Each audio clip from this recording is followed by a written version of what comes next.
नमस्कार दोस्तों, स्वागत करता हूं आपका अपने शो बिजनेस बज में। मैं Mukesh Pandey, founder director of rupiapesa.com।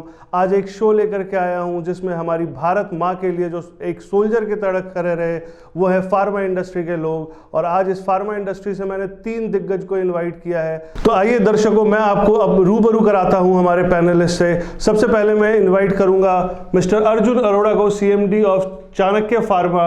और इनके बारे में मेरे शब्दों में जानना बहुत कम रहेगा। मैं चाहूँगा अर्जुन अरोड़ा जी खुद अपने शब्दों में अपने बारे में मेरे दर्शकों को बताएं। नमस्कार सबको, और मैं बहुत शुक्रिया अदा करना चाहता हूँ श्री मुकेश पांडे जी का, जिन्होंने मुझे अपने शो पे आमंत्रित किया। मेरा नाम अर्जुन अरोड़ा है और मैं चाणक्य फार्मा का चेयरमैन मैनेजिंग डायरेक्टर हूँ। और साथ में मैं centre for testing and research, जो कि एक पार्टनरशिप है, पब्लिक प्राइवेट पार्टनरशिप के अंतर्गत विद CSIR IIM जम्मू, जो कि ministry of science and technology के अधीन है, गवर्नमेंट ऑफ इंडिया। तो मैं इन दोनों को अभी एज अ CMD हूँ मैं। और we basically are into pharmaceutical APIs, formulations, और साथ में हम टेस्टिंग करते हैं जो भी जितने भी फार्मास्यूटिकल प्रोडक्ट्स या न्यूट्रास्यूटिकल प्रोडक्ट्स या आयुर्वेदिक प्रोडक्ट्स होते हैं, तो वो CSIR के साथ हम उनको टेस्टिंग करते हैं, जो कि एक बहुत ही बड़ी लैब है जम्मू में और भारत की सबसे प्रतिष्ठित लैब है। और डेफिनेटली मुकेश पांडे जी, मैं आपका फिर दोबारा आभारी हूँ। आपका rupiapesa.com पूरे इंडिया में नहीं पूरे विश्व में वर्चस्व करे, तो इसकी मैं आशा करता हूं और आपको मैं शुक्रिया अदा दोबारा करता हूं। तो आइए दर्शकों, मैं मिलवाता हूं आपके हमारे सेकंड पैनलिस्ट से, जो है mister Ajay Kakkar, director of Salve pharmaceuticals private limited. नमस्कार मुकेश जी, पहले तो मैं आपका धन्यवाद करना चाहता हूं कि मुझे आपने अपने शो पे आने का मौका दिया। अपने बारे में कुछ बताऊं तो 2006 में a dream was born and I started Salve group of companies. So we are a company into manufacturing and marketing of skin and hair care products. तो हम एक ऐसे बिजनेस में हैं जो ना खाली एनवायरनमेंट को बल्कि आप लोगों को सबको ब्यूटिफाई करता है और एक एनवायरनमेंट और वर्ल्ड को अच्छी जगह बनाता है रहने के लिए। तो दर्शकों, मैं आपसे मिलवाना चाहूँगा हमारे तीसरे panelist miss doctor Vikram Munshi ji को, जो कि डायरेक्टर है वाइट स्पेस कंसल्टिंग से। और ये फार्मा इंडस्ट्री को अपनी कंसल्टेंसी देते हैं ताकि वो अपनी बिजनेस को कैसे एक्सपैंड करें और मार्केटिंग स्ट्रेटेजाइज करें। विक्रम जी, कुछ जानना चाहेंगे आपसे, आपके बारे में हमारे दर्शक। Mukesh ji, for having me over here, बहुत अच्छा लग रहा है यहाँ आके and amongst very esteemed panelist, fellow panelist, thank you so much. So मेरा इंडस्ट्री एक्सपीरियंस 15 साल का है। I work for companies like GSK and Erstwhile Ranbaxy। तो 11 साल पहले, जैसे हमारे एक पैनलिस्ट बोले कि ड्रीम वाज बॉर्न, तो मैं भी एक ड्रीम करके सोचा कि अपना नौकरी छोड़ के कुछ अपना शुरू करूं। तो 11 years ago I started White Space Consulting। We are based out of Gurgaon और हमारा मेन एम है, we work with pharma clients, big, small, medium, doesn't matter, जिनमें एम्बिशन है टू ग्रो, और उनको हम हेल्प करते हैं to grow and build brands। दर्शकों, पिछले 2.5 साल से जब से कोरोना ने दस्तक दिया है, तो हम ये उम्मीद लगा के बैठे थे हमारे वैज्ञानिकों से, जो हमारे ये फार्मा इंडस्ट्री के लोगों से, कि एक बहुत जल्द हमारे लिए वैक्सीन या कोई दवाइयाँ लेकर के आएंगे। और मैं जानना चाहूँगा मिस्टर अर्जुन अरोड़ा जी से, किस तरीके से उनकी टीम ने स्ट्रेटेजाइज किया और वैक्सीनेशन इंडिया में, आई थिंक हम पहले थे जो वैक्सीन पूरे विश्व को दे पाए।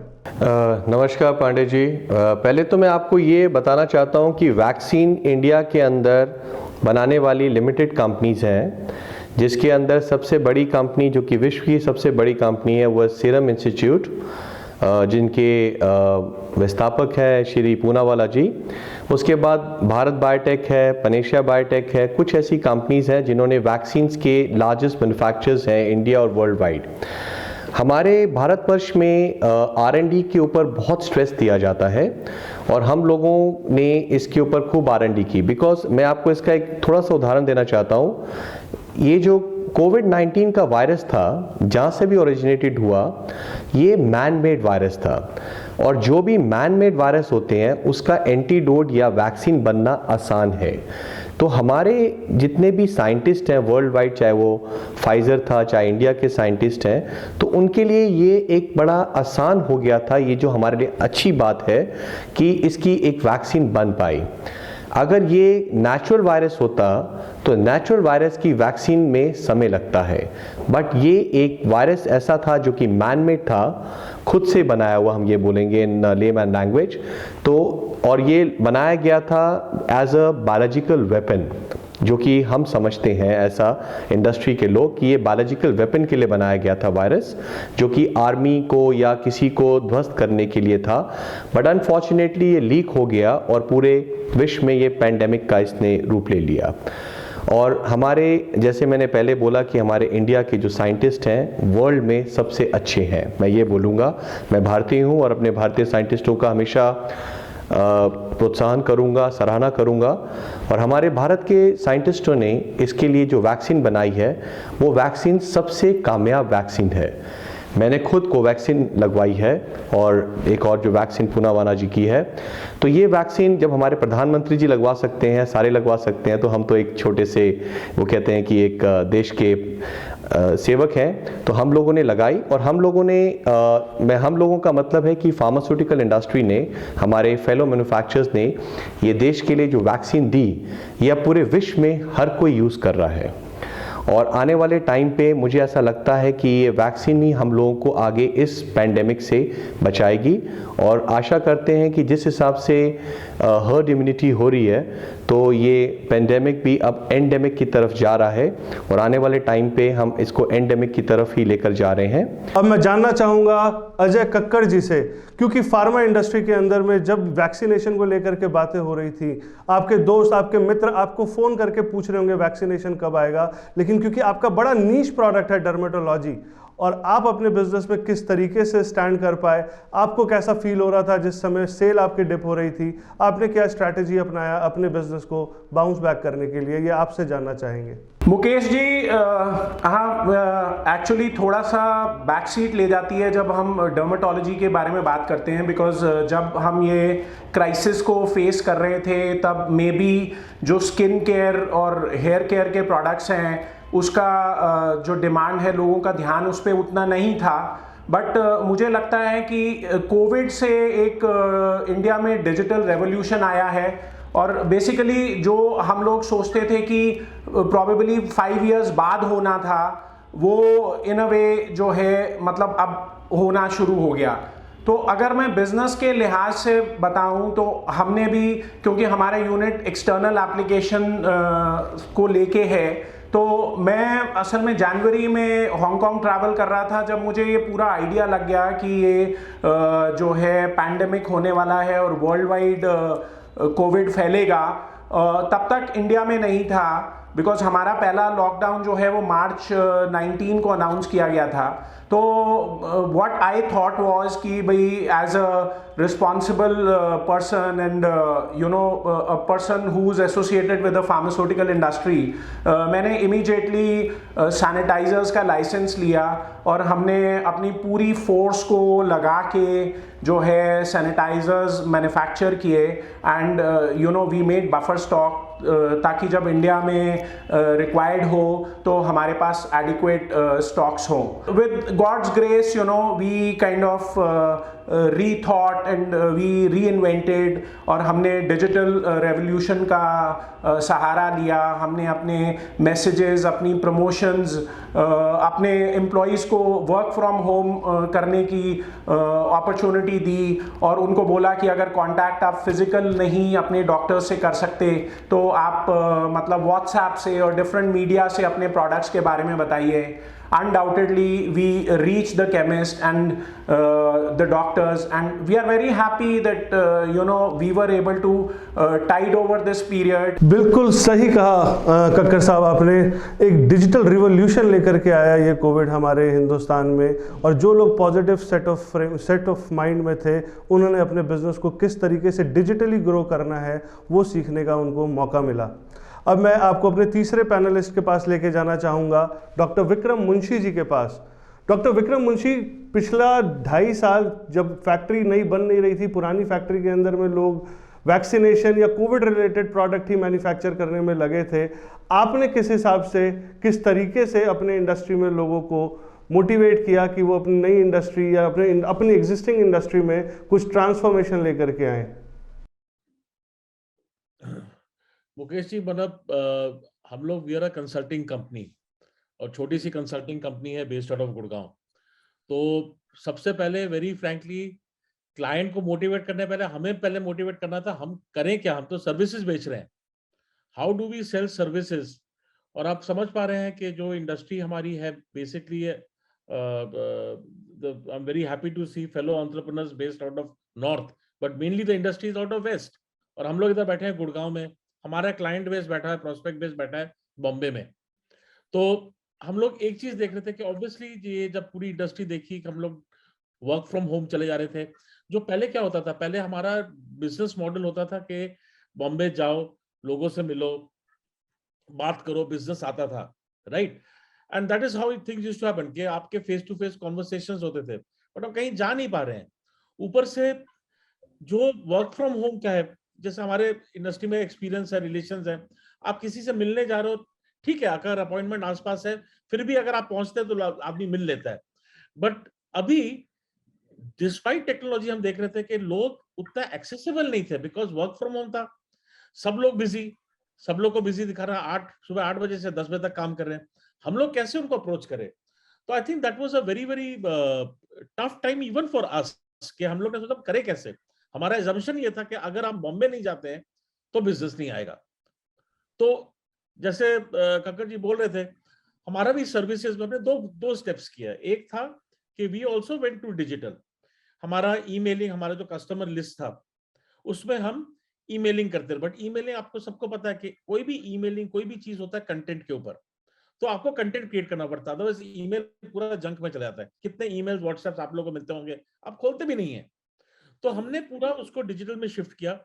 और एक हमने जो पर्सन मेरी छोटी टीम ने किया, हमने बोला कि अगर हम लोगों को नहीं मिल पा रहे हैं, हम अपने वीडियो शूट करते हैं, अपने वीडियो शूट करके हम अपने कस्टमर्स को भेजते हैं कि देखिए आपसे बात करनी थी, ये करना था, हम देखे तो उससे थोड़ा सा हमारा ट्रैक्शन बढ़ा। नंबर 2 जो हमने किया, हमने कुछ प्रोडक्ट्स डेवलप किए, थिंकिंग इन माइंड के what is our client going through, उनके चैलेंजेस अभी क्या है। कि ये जो आप बात कर रहे थे कि लड़का विजिट नहीं कर पा रहा है, तो can we have a virtual rep kind of thing, you know, small product. ऐसे 2-3 प्रोडक्ट्स हमने किया। ब्रांड एनालिसिस टूल्स हमने बनाए कि ब्रांड कैसे बनता है। दिस केम बिकॉज आपने सब देखा होगा कि जब ये कोविड हुआ, लॉकडाउन हुआ, जो बड़े ब्रांड्स थे, बड़े ब्रांड्स, मैं ये नहीं बोल रहा हूँ बड़े ब्रांड्स ऑफ बिग कंपनी, बड़े brands of medium company, small, जो सब्सटेंशियल ब्रांड्स थे, उनकी सेल बढ़ी, बिकॉज रेप विजिट नहीं कर पा रहा है। डॉक्टर के माइंड में जो प्रोडक्ट्स घुसे हैं वो लिखे जा रहे थे। डॉक्टर को ये कॉन्फिडेंस है कि ये ब्रांड लिखूंगा तो इसका ये पर्चा भी मिल जाएगा, ऑनलाइन हो जाएगा, फिजिकल मिल जाएगा। तो उसको बेसिस करके हमने कुछ टूल्स बनाए। हमने सोचा कि नहीं, तो एक जैसे हम अपनी इम्यूनिटी की बात करते हैं, एक ब्रांड की इम्यूनिटी आप कैसे डिसाइड करेंगे। आज कोविड है, कल नोविड आएगा, क्या आएगा किसी को पता नहीं है, बट वो एक ब्रांड की इम्यूनिटी कैसे डिसाइड करते हैं, हमने एक टूल वो बनाया। And that is what we started giving our clients कि आप इसको यूज करिए, आप देखिए, जो आपको हेल्प करता है कि कैसे आप प्रेडिक्ट कर सकते हो कि आपकी ब्रांड की फिटनेस कैसा है। बहुत बढ़िया बताया मुंशी जी आपने ब्रांड की इम्यूनिटी। जिस तरीके से हम अपनी इम्यूनिटी पे वर्क कर रहे थे कोविड के अंदर में, कई ब्रांड ने अपने बिजनेस की इम्यूनिटी पे वर्क किया और आप जैसे ब्रांड एनालिस्ट ने उनको बहुत सपोर्ट किया। तो दर्शकों, जैसा कि हमने जाना फार्मा इंडस्ट्री के अंदर में हमारी ये दिग्गजों ने क्या स्ट्रैटेजी अपनाई, लेकिन मैं इनसे ये भी जानना चाहता हूँ क्योंकि एक इंडस्ट्री के पीछे बहुत सारे लोग जुड़े हैं। एक फार्मा इंडस्ट्री के पीछे बहुत सारी प्रिंटिंग पैकेजिंग इंडस्ट्री जुड़ी है, लॉजिस्टिक इंडस्ट्री जुड़ी है, जिन्होंने भी बहुत कोरोना के अंदर में बिजनेस में सहा है। मेरा ये मानना है कि अगर हम एक दूसरे का हाथ पकड़ के चलेंगे तभी हम आगे बढ़ पाएंगे। तो अर्जुन जी, मैं आपसे जानना चाहूँगा क्योंकि आपकी बहुत बड़ी इंडस्ट्री है, आपके आई थिंक 50 साल का एक्सपीरियंस है लगभग आपके फोर फादर्स का फार्मा इंडस्ट्री में, आपसे बहुत सारे लोग जुड़े हुए हैं, हर इंडस्ट्री के लगभग पैकेजिंग के, प्रिंटिंग के, बहुत सारी इंडस्ट्री के लोग आपसे जुड़े हुए हैं। आपने किस तरीके से उनको मोटिवेट किया, उनका साथ दिया? वैसे भी हमारे देश के प्रधानमंत्री जी ने एक बड़ा अच्छा बोला थी बात कि सबका साथ सबका विकास। तो हम लोग सबका साथ सबका विकास, फार्मा इंडस्ट्री एक परिवार है। मेरे पैनलिस्ट हैं साथ में मुंशी जी और कक्कड़ साहब, ये भी एग्री करेंगे। हम फार्मा इंडस्ट्री के लोग एक दूसरे की कभी टांग नहीं खींचते। हम फार्मा इंडस्ट्री के लोग एक दूसरे की कभी बुराई नहीं करते। हम फार्मा इंडस्ट्री के लोग एक दूसरे की मदद करते हैं। हमारे साथ जितने भी एंसिलरी यूनिट्स जुड़ी हुई हैं, जैसे पैकेजिंग है या कार्टून देने वाले हैं या रॉ मटेरियल देने वाले हैं या और भी जितने भी हमारे साथ लोग हैं, सबसे ज़्यादा हमारे जो पेन थी वो थी लेबर की। हुआ क्या था, कोविड के टाइम पे लेबर को बहुत दिक्कत आ रही थी। तो अच्छी इंडस्ट्री, चाहे हम हो चाहे जो भी हो, हमने अपनी लेबर को बोला था कि आपको कोई भी दिक्कत आएगी, चाहे खाने की दिक्कत है चाहे किसी चीज़ की दिक्कत है, तो हम आपके लिए हैं, क्योंकि आप हमारे परिवार का हिस्सा है। वैसे ही हमने अपनी एंसिलरी यूनिट को बोला था कि अगर सरकार आपको अलाउ नहीं कर रही है अभी फैक्ट्री चलाने के लिए, लेकिन हम आपको परमिशन ला के देंगे सरकार से एज अ फार्मास्यूटिकल इंडस्ट्री कि आप हम लोगों के लिए ये माल बनाएं, हमारे को ये पैकेजिंग का दें, ताकि हम इन चीज़ों को अपनी फैक्ट्री में लाएं और यहाँ पे दवाई बना के हम लोगों को सप्लाई कर सकें। अगर आपको याद हो, उस टाइम पे पैरासीटामोल जो 3-4 ब्रांड थे, बहुत चले थे। मतलब आज की डेट में अगर हम ORG की रेटिंग देखें तो नंबर 1 जो ब्रांड है वो था क्रोसिन। लेकिन एक कंपनी माइक्रोलैब, जो कि इतनी जबरदस्त उसकी स्ट्रैटेजी थी या उसकी किस्मत कह लो, कि डोलो आज एक रिक्शे वाले को भी पता है। मतलब आज वो क्रोसिन नहीं बोलता, कैलपॉल नहीं बोलता, आज आप किसी से भी बात करें डोलो। तो ये एंसिलरी यूनिट का ही कमाल है, क्योंकि अगर उनकी एंसिलरी यूनिट उन लोगों को फॉयल, PVC या पैकेजिंग मटेरियल सप्लाई नहीं करती तो मार्केट में डोलो नहीं आ पाता। मैंने भी जेनरिक वर्जन का पैरासीटामोल बनाया।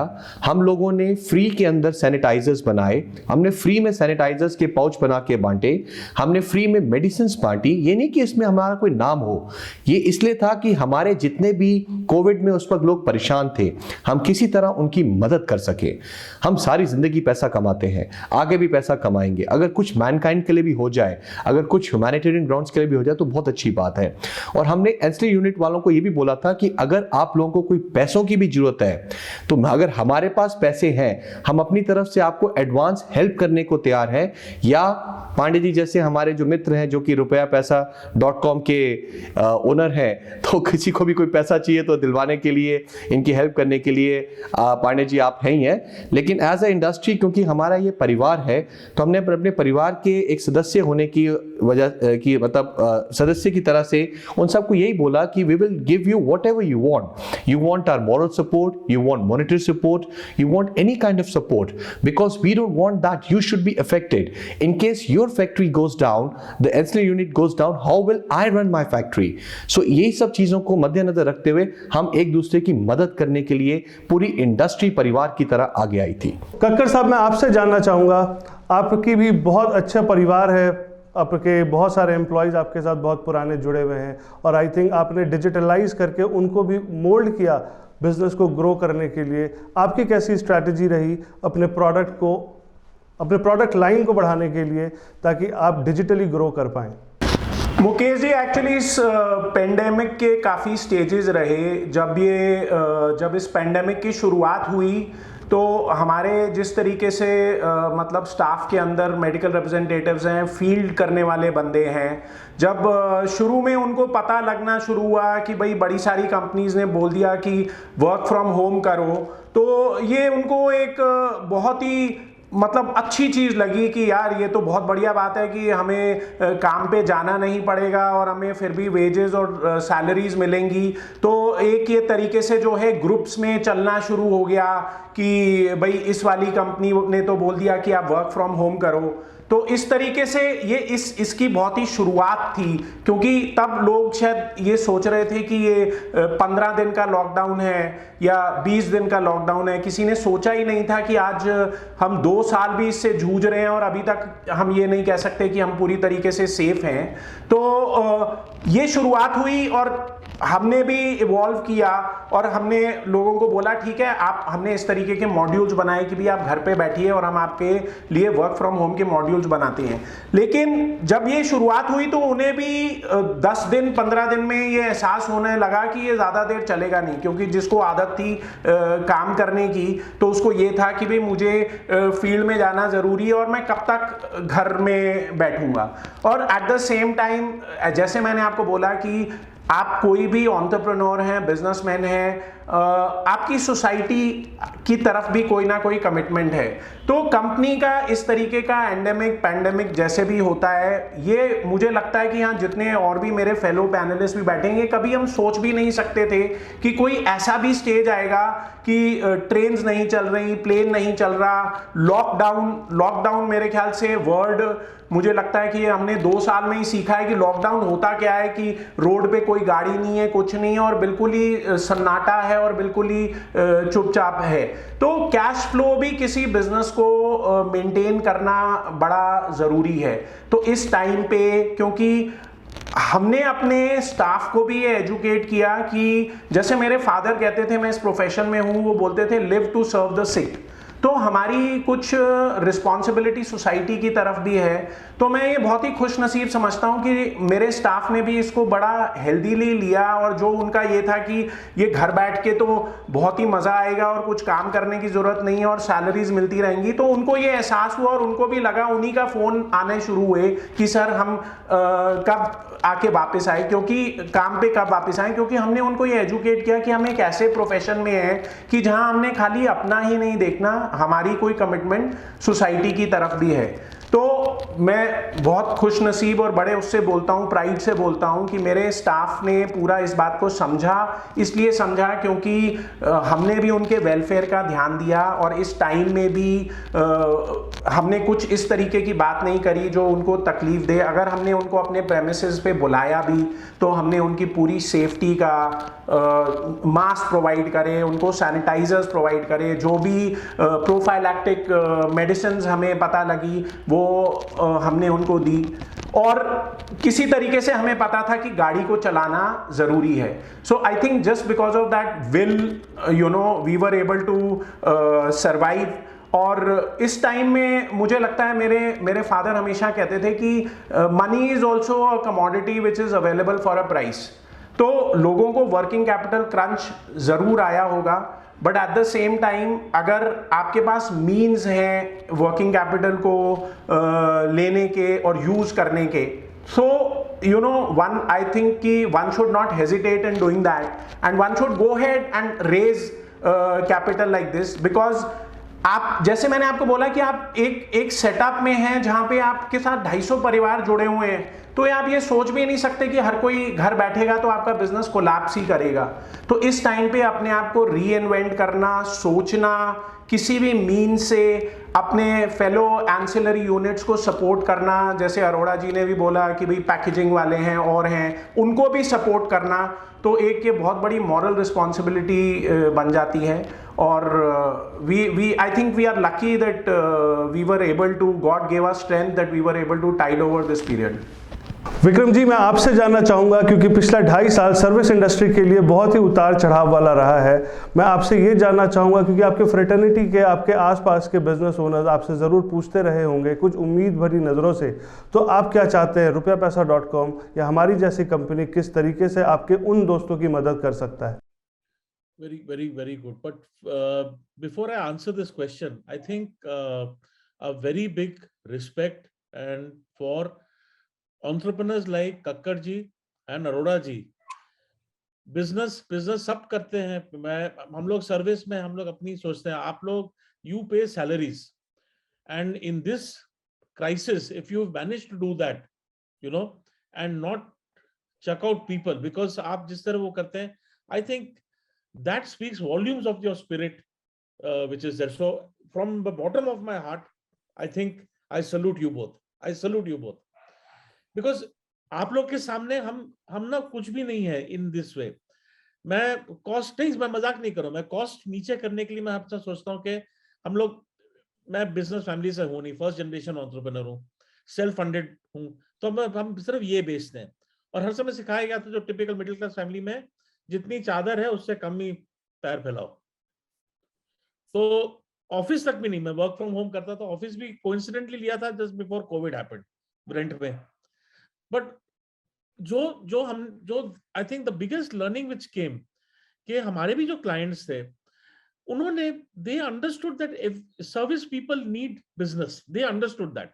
मैं चाहे कितना बोलूं, मैं कितना भी बोलूं कि नहीं, as the CEO of my company with 2 or 3 people I say that नहीं, हमने बहुत अच्छे अच्छे प्रोडक्ट्स बनाए, बट अगर वो कंपनीज हमें वो घास नहीं डालते हैं, हमारा भी कैश फ्लो का प्रॉब्लम होता।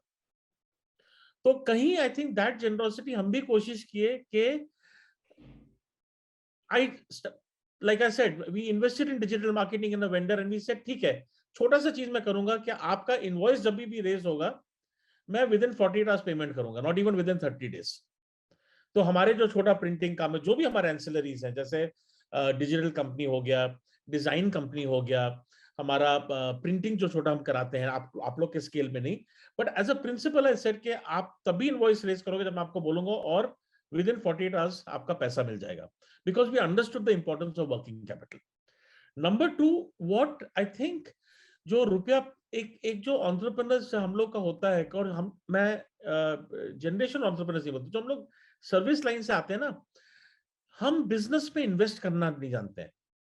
सी we always somewhere, it took me 3 years also, कि मैं जब रैनबैक्सी छोड़ा था कि नहीं, रैनबैक्सी जितना पैसा मैं कब कमाऊंगा, you know. But when you are making your own business, you don't, that is not the race you're running.